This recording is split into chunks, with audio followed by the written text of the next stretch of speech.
দেশ ও শিল্পের স্বার্থে একসাথে কাজ করবে বিজেএমইএ বিটিএমএ নেতৃবৃন্দের ঘোষণা। অভিযোগ, বস্ত্র খাতের বিরুদ্ধে ষড়যন্ত্র করতে চায় প্রতিযোগী দেশ।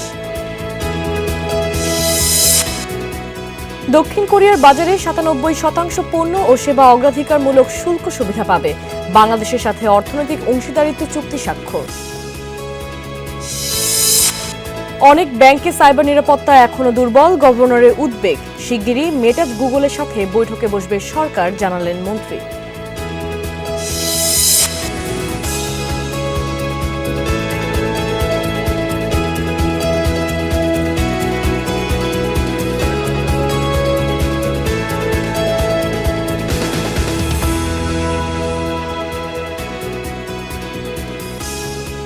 দর্শক, আমন্ত্রণ বিজনেস টুডেতে। আপনাদের সাথে আছে আমি কাশফিয়া রুহি। এতক্ষণ শিরোনাম দেখছিলেন, এবার বিস্তারিত। প্রতিযোগী অনেক দেশ বিভেদ তৈরি করতে চায়, তবে দেশ ও শিল্পের স্বার্থে এক হয়ে কাজ করবে বস্ত্র খাতের দুই সংগঠন বিজিএমইএ ও বিটিএমএ।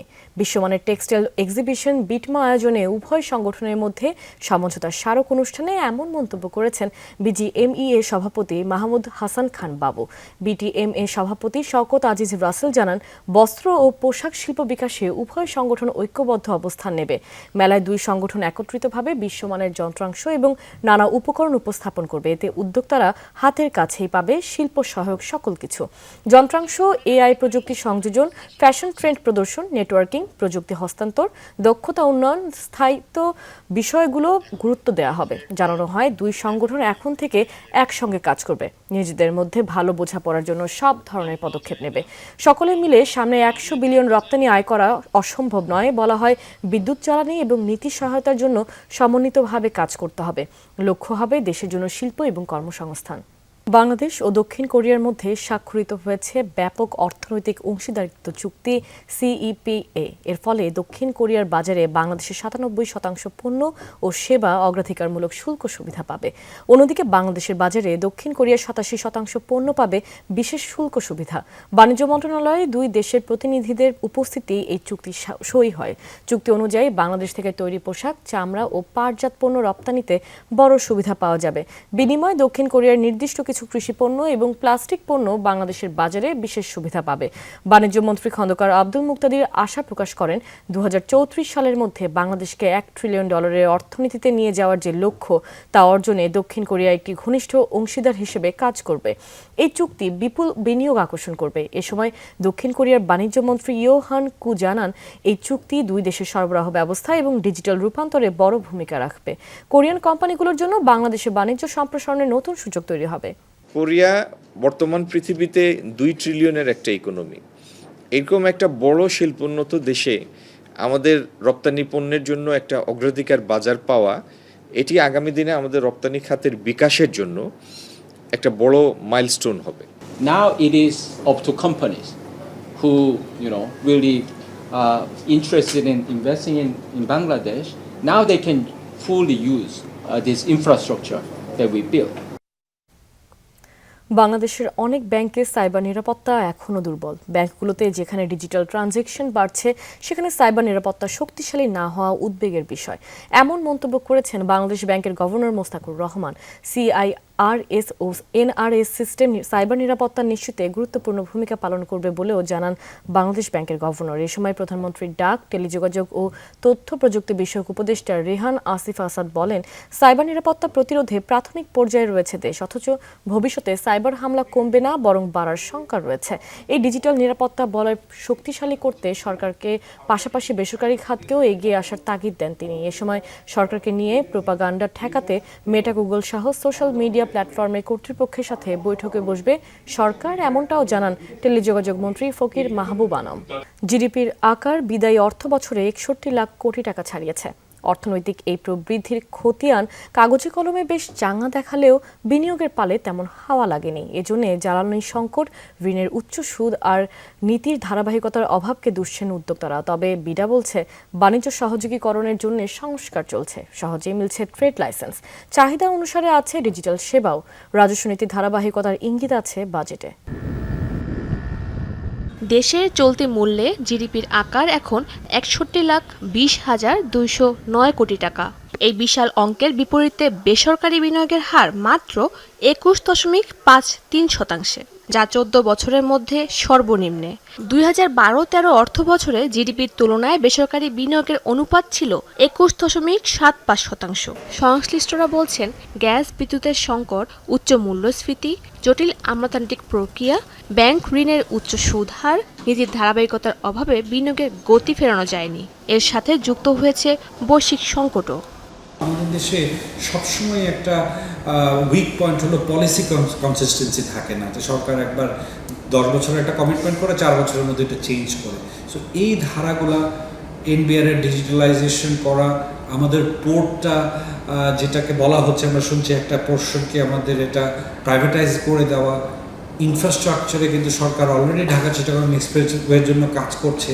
তো এই কাজগুলো যদি আগামী 2-3 বছর খুব শক্ত হাতে সরকার আগায়, আমার মনে হয় বাংলাদেশে এখনও এফডিআর একটা অগাধ সম্ভাবনা সামনের দিকে রয়ে গেছে, যেটা মনে হয় না ইভেন 5%ও বিদেশি বিনিয়োগকারীরা এটা এসেছে বা দেখছে।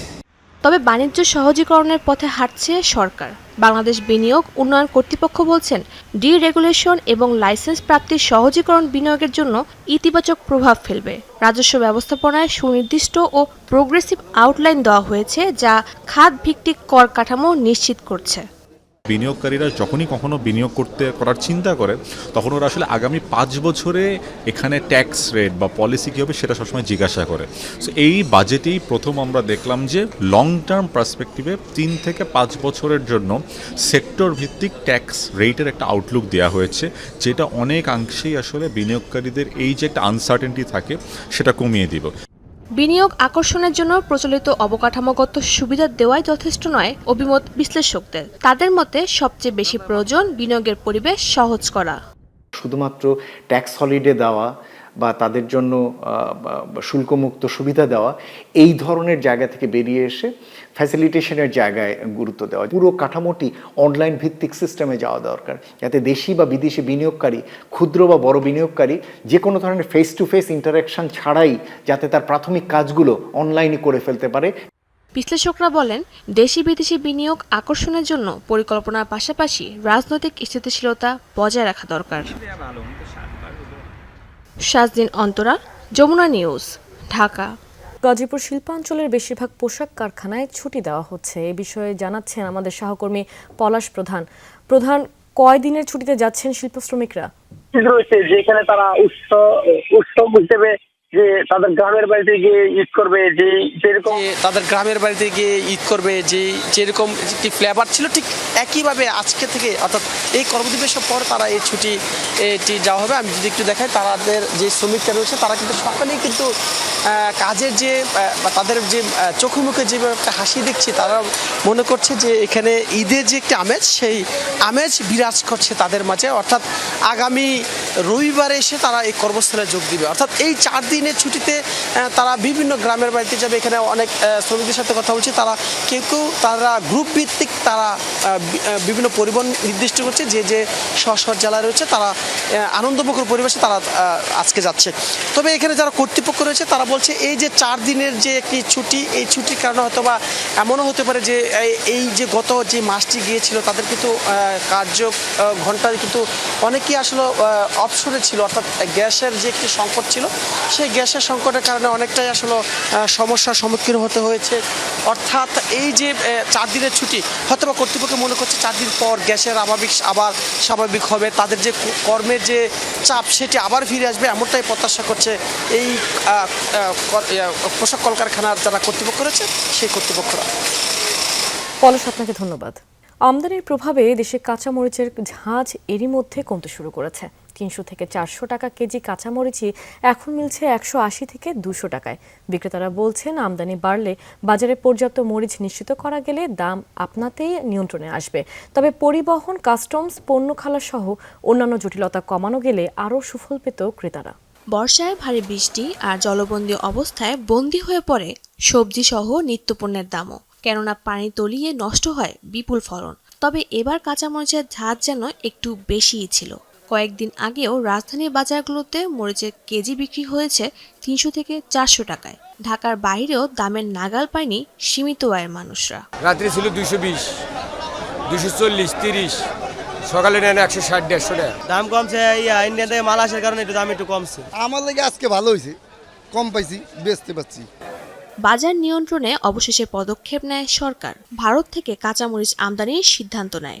সোমবার বিকেল থেকে বিভিন্ন স্থলবন্দর দিয়ে কাঁচামরিচ দেশে আসতে শুরু করে, আর এর প্রভাবেই রাতারাতি কমে গেছে দাম। দর নেমেছে প্রায় অর্ধেকে। বাজার ভেদে বিক্রি হচ্ছে 180 থেকে 200 টাকায়।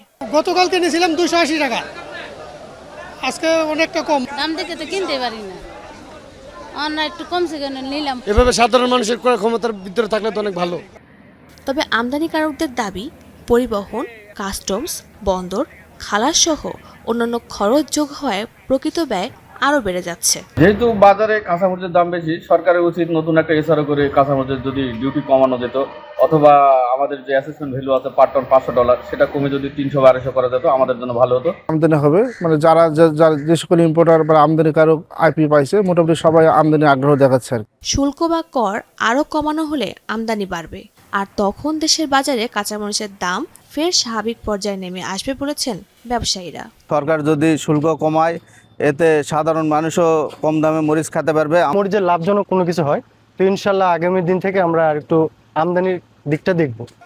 প্রতি টন কাঁচামরিচের ঘোষিত আমদানি মূল্য 23,875 টাকা, অর্থাৎ কেজি প্রতি প্রায় 24 টাকা।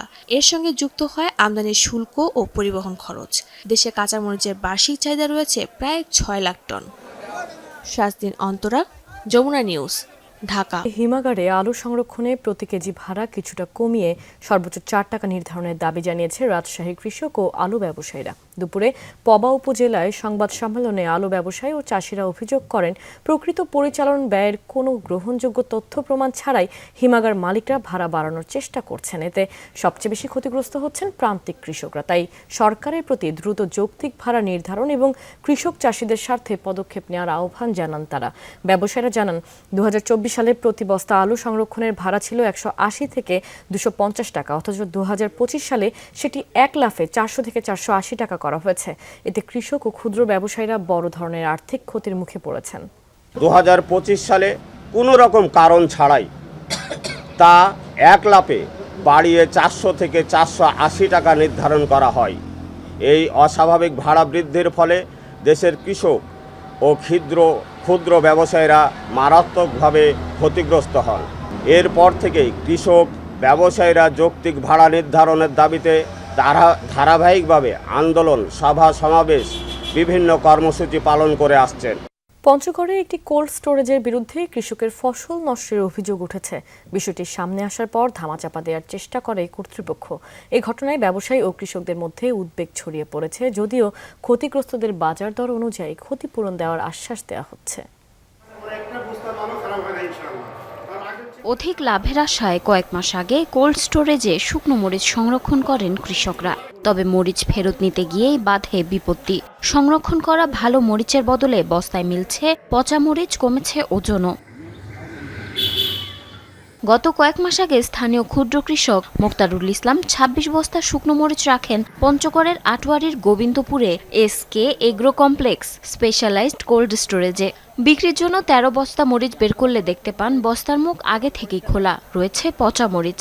কোনো বস্তায় 15 থেকে 20 কেজি ওজন কম পাওয়া গেছে বলে অভিযোগ করেন তিনি। অভিযোগের তীর প্রতিষ্ঠানের GM শফিকুল ইসলামের বিরুদ্ধে। এই স্টোরের কিপার আমাকে বলছে যে তোমার মরিচে 700-800 টাকা খরচ হয়েছে। কিসের খরচ হয়েছে? তোমার মরিচটা একটু কালো হয়ে গেছিল, এই মরিচটার সাথে আমরা কোম্পানি মরিচের গড় করছি, করে আবার বস্তা করে থিয়ে দিছি। এটা কি করতে পারে? এটা তো করতে পারে না, কোনো বিধান নাই। আমি তাদের দৃষ্টান্তমূলক একটা শাস্তি চাই। জিএম এই কাজের সাথে জড়িত। বস্তায় ওজন ছিল 55 থেকে 56 কেজি, ওখানে মরিচ আছে বস্তা প্রতি আপনার 30 থেকে 35 কেজি মরিচ রাখি আমরা আমানত হিসাবে। তারা সেই মরিচ আমাদের পরবর্তী যখন নিতে যাই সেভাবে মরিচ আমরা পাই না। স্টোরেজের অনিয়ম অভিযোগের খবর ছড়িয়ে পড়তেই নিজেদের সংরক্ষিত মরিচ দেখতে কোল্ড স্টোরেজে ছুটে আসেন বিভিন্ন এলাকার ব্যবসায়ীরা। সোশ্যাল মিডিয়ায় গুঞ্জন শুনলাম যে এখানে নাকি মরিচ নষ্ট হয়েছে। তো আমি গতকালকে গাড়ি চড়ে আজকে সকালে এসে পড়ছি, আজকে যেটা আসে দেখলাম আমার মরিচ ইনশাল্লাহ ভালো আছে। অভিযোগ অস্বীকার করে কৃষকের ওপরই দায় চাপাচ্ছে প্রতিষ্ঠান সংশ্লিষ্টরা। আমরা তো আগেই বলছি যে আপনার মরিচ তো ড্যাম এবং হচ্ছে ভেজা, এই জন্য নষ্ট হবে, কিন্তু উনি বলতেছে যে আমার মরিচটা আপনারা পাল্টাই নিচ্ছেন। ধরেন ৭০,০০০ মরিচ ঢুকেছে, ৭০,০০০ মরিচে আপনার ২-১০০ বস্তা ২50 বস্তা সমস্যা তো হতেই পারে। মালটা ছিল প্রকৃতপক্ষে ভিজা মাল, এই কারণে ওনার মালটা নষ্ট হয়েছে। কৃষককে না জানিয়ে কিছু বস্তার মুখ খোলার বিষয়টি স্বীকার করেন কোল্ড স্টোরেজের জিএম। তার দাবি, মরিচ নষ্ট বা পচে যাওয়ায় সেগুলো ঠিক করার জন্যই কয়েকটি বস্তা খোলা হয়েছে। ক্ষতিগ্রস্তদের বর্তমান বাজার দর অনুযায়ী ক্ষতিপূরণ দেয়া হবে বলেও আশ্বস্ত করেন তিনি। পরিস্থিতি খারাপ ছিল, যার জন্য ভালো করার জন্য আমাদের পরিস্থিতি নিয়মে তাই, যেটা হচ্ছে যে যদি মরিচটাকে আবার হাওয়া দেওয়া হয়, মরিচটা আবার সাবেক মরিচে চলে যায়। উপজেলা প্রশাসন বলছে, কোনো কৃষক যেন ক্ষতিগ্রস্ত না হন সে বিষয়টি গুরুত্বের সঙ্গে দেখা হচ্ছে। এখন পর্যন্ত কৃষকরা আমার কাছে এটা নিয়ে অভিযোগ করে নাই, কিন্তু আমি সামাজিক যোগাযোগ মাধ্যমে দেখতে পেয়েছি উপজেলা প্রশাসন হতে আমরা যদি অভিযোগ পাই অথবা যদি নাও পাই, কিন্তু কৃষকরা যাতে ক্ষতিগ্রস্ত না হয় সেই ব্যাপারে আমরা যথাযথ প্রয়োজনীয় ব্যবস্থা গ্রহণ করব। এ ঘটনায় অনিয়মের সাথে জড়িতদের বিরুদ্ধে তদন্ত করে বিচারের আওতায় আনার দাবি জানিয়েছেন স্থানীয় কৃষক ও ব্যবসায়ীরা। জারিন অর্নি, যমুনা নিউজ। দেশি বিদেশি নানা জাতের ফলদ, বনজ ও ঔষধি গাছ নিয়ে লালমনিরহাট জেলায় চলছে 10 দিনের বৃক্ষমেলা। পরিবেশ রক্ষায় বৃক্ষরোপণের গুরুত্ব তুলে ধরতে জেলা প্রশাসন ও বন বিভাগের যৌথভাবে এই আয়োজন করেছে। মেলায় শুধু গাছ কেনা বেচাই হচ্ছে না, বরং প্রাঙ্গণ হয়ে উঠেছে সবুজ। বৃক্ষরোপণে সাজাই দেশ, সবার আগে বাংলাদেশ প্রতিপাদ্য নিয়ে লালমনিরহাটে চলছে 10 দিনের বৃক্ষ মেলা। মেলা চলবে 9 আগস্ট পর্যন্ত। সকাল 10টা থেকে রাত 8টা পর্যন্ত মেলা প্রাঙ্গণ সবার জন্য উন্মুক্ত। মেলা প্রাঙ্গণে সব বয়সী মানুষের উপচে পড়া ভিড়। পরিবার নিয়ে আসছেন অনেকে, কেউ পছন্দের চারা কিনছেন, কেউ বা তুলছেন ছবি, আবার কেউ কেউ গাছ পরিচর্যার নিয়ম জেনে নিচ্ছেন। যারা স্টল দিচ্ছে তাদের কাছ থেকে গাছের নামগুলো শুনলাম, জানলাম, গাছগুলো দেখলাম। জীবনে অনেক গাছই আমি দেখিনি এবং এখানে বিশেষ ঔষধি গাছগুলো আমার কাছে খুব ভালো লেগেছে। অনেক কিছুর নাম সেভাবে জানি না, তবে আজকে অনেককে জিজ্ঞাসা করে জানতে পারলাম, ভালো লাগলো। ছেলে মেয়েদের আমি উদ্বুদ্ধ করতে চাই, বলতে চাই তাদের উদ্দেশ্যে, তারা মেলায় আসুক, তারা প্রজাতির নাম জানুক, গাছগুলোর নাম জানুক এবং তারা বেশি থেকে বেশি বৃক্ষরোপণ করুক।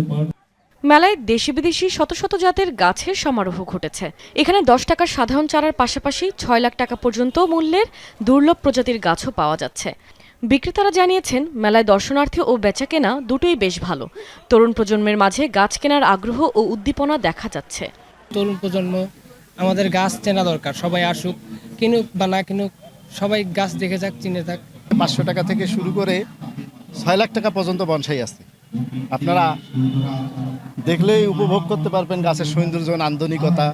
আমার কাছে 365 প্রকার ঔষধি গাছ আছে।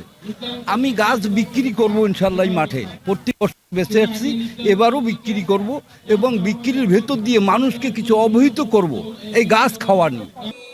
উদ্বোধনী অনুষ্ঠানে দুর্যোগ ব্যবস্থাপনা ও ত্রাণমন্ত্রী আসাদুল হাবিব দুলু জানান, আগামী 5 বছরে 25 কোটির বৃক্ষরোপণের মহাপরিকল্পনা হাতে নিয়েছে সরকার। এই বৃক্ষরোপণ আন্দোলনটাকে যদি আমরা 100 ভাগ সাফল্যমণ্ডিত করতে পারি, বাংলাদেশ যেমন সম্পদশালী হয়ে উঠবে, আবহাওয়াতে আমাদের মারাত্মক প্রভাব বিস্তার করবে। এই উষ্ণতার থেকে বাংলাদেশ রক্ষা করবে। সবুজ ও সমৃদ্ধ বাংলাদেশ গড়ে তুলতে এই বৃক্ষমেলা গুরুত্বপূর্ণ ভূমিকা রাখবে, এমনটাই আয়োজকদের প্রত্যাশা।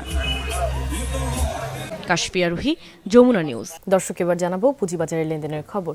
ডিএসইতে প্রধান সূচক 8 পয়েন্ট বেড়ে দাঁড়িয়েছে 5894 পয়েন্টে। অন্যদিকে ডিএসইএসএ 0.04 পয়েন্ট কমে 1185 পয়েন্টে দাঁড়িয়েছে। ডিএসই 30 সূচক 2 পয়েন্ট কমে দাঁড়িয়েছে 2201 পয়েন্টে। আজ হাত বদল হয়েছে 1111 কোটি 49 লাখ টাকার শেয়ার। গতকাল লেনদেন হয়েছিল 1210 কোটি 51 লাখ টাকার শেয়ার। দাম বেড়েছে 170টি প্রতিষ্ঠানের, কমেছে 176টির, অপরিবর্তিত ছিল 45টি প্রতিষ্ঠানের শেয়ারের দর। লেনদেনের ভিত্তিতে শীর্ষে আছে একমি পেস্টিসাইডস লিমিটেড। প্রতিষ্ঠানটির মোট 36 কোটি 2 লাখ টাকার শেয়ার লেনদেন হয়েছে। এরপরের অবস্থানে আছে শার্প ইন্ডাস্ট্রিজ ও সামিট অ্যালায়েন্স পোর্ট লিমিটেড। চলে যাচ্ছে চট্টগ্রাম স্টক এক্সচেঞ্জের খবরে। সেখানে প্রধান সূচক সিএসপিআই প্রায় 25 পয়েন্ট বেড়ে দাঁড়িয়েছে 15,789 পয়েন্টে। সিএক্স সূচক বেড়েছে 2 পয়েন্ট এবং সিএসই 30 সূচক কমেছে 23 পয়েন্ট। সিএসইতে আজ হাত বদল হয়েছে 18 কোটি 5 লাখ টাকার শেয়ার। গতকাল লেনদেন হয়েছিল 22 কোটি 62 লাখ টাকার শেয়ার। 250টি প্রতিষ্ঠানের মধ্যে দর বেড়েছে 110টির, কমেছে 105টির, আর অপরিবর্তিত ছিল 35টি প্রতিষ্ঠানের শেয়ারের দর। দর্শক, এই ছিল আমার কাছে পুঁজিবাজারের সর্বশেষ আপডেট, আর এই ছিল বিজনেস টুডের এখনকার আয়োজনে। এতক্ষণ সাথে থাকার জন্য ধন্যবাদ সবাইকে।